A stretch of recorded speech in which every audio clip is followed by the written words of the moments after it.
Lamar Jackson. Yeah. Yeah, you remember that operation where you would draw a card and you'd have to pick the body part out? Yeah. So 2 weeks ago, he's on the injury report with a knee. Last week it was an ankle. Yesterday it's a toe. He misses their walkthrough. He's going to play Thursday night.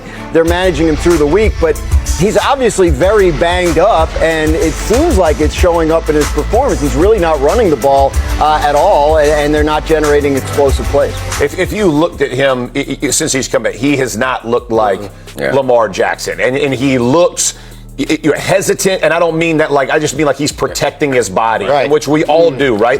It matters for him. He understands being there matters, but he is definitely not full strength, full go Lamar Jackson. And it translates for a team that was the best in the red zone last year is now among the worst in the red zone this year. And those 4 points that they're giving up when they go down there because they're forced to kick so often, because you'll see in this game, Lamar steps up as if he's going to scramble. It's him and a linebacker. And rather than choosing to beat the linebacker to the edge, which we know he can do, he tries to shake him and get a couple yards and goes down. And you can see that there's something different about I him. want to be clear that I understand what you're saying. He had the hamstring, missed multiple weeks of that. What you're saying is since he came back from that, he just hasn't looked like the same player. No, it's been clear, and I think it shows up most in those important situations where having a superstar quarterback is what puts you over the top. Yeah. They don't have one right now. That's right.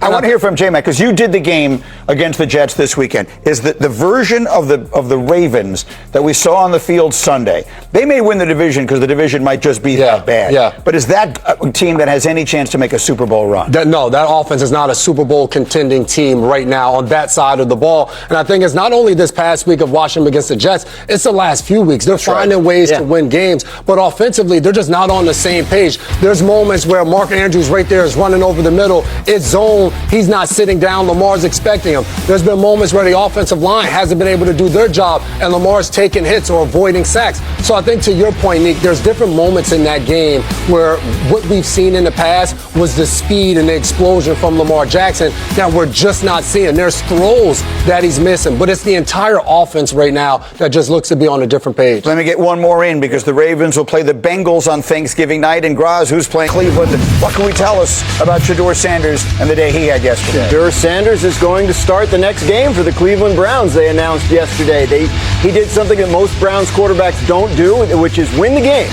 And he played well enough that they're gonna run him back out there again and see what he's got the rest of the way. They have to evaluate what they have on their roster. They have 2 first-round picks next year, and they need to know what they're doing at quarterback long term. Is this the right decision, Nick? Yeah, you have to. I think with both these rookie quarterbacks, you have to find out exactly what you have. They're not first-round picks, so you're not going to be committed to them for long term. You gave Gabriel some time. It didn't work out. Now you need to see if it's possible that Shedeur Sanders is your quarterback of the future with the remaining weeks. And then with the 2 first-round picks after that, then you have some decisions to make. And let me say this. They didn't have really a run game to speak of. Their defense obviously played lights out. But Shedeur Sanders, in his one game, has the 3 longest completions for the Browns for the entire year. He had a 66, a 52, and a 39-yard pass for a reception. Right. This is a season, y'all. This is his first start. He's got the 3 longest completions for the team. He obviously pushed the ball. He earned the right to go start again, which I appreciate. And again, did he beat the world? No, but he did enough to get the win. That's important. The 66 was a screen. Hey, count it. Did you see how accurate the pass was? Stafford's 1-yard touchdowns is a throwing touchdown because he's got 10.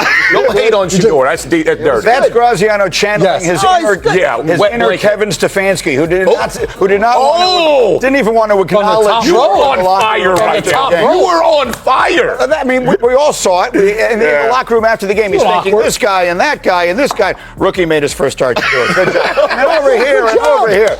I don't know what the hell is going on over there. It can't end soon enough. Go. That was definitely awkward. For Shedeur, you look at it, and yes, every play wasn't fantastic, and it's almost crazy to say for Shedeur Sanders, hey, it was a solid game. And I think to your point, Jeff, it was a solid game. They won, and he made some plays. I think that was the big difference. The long one to Isaiah Bond, it's an all-out blitz. He moves to the right, takes care of the guy that they don't block, and throws the ball down the field. I think if you're watching him from last week, he didn't run out of the back of the pocket. He stepped up. He got the ball out on time majority of the afternoon. Were there incompletions? Was there a rookie mistake on the interception? Absolutely. but it was a good performance from Shedeur. Positivity. You see that? Let that rub off on the guy that you're right. No. Listen, he took 1 sack. That was my favorite stat for the game. Like against Max Crosby and the Raiders, they can sack quarterbacks. So he looked like he belonged. I think it's a no-brainer to run him back out. He looked like a young developmental quarterback getting his first start. More good than bad, and this candidly should have happened a long time ago. But on we go. Staying in the division.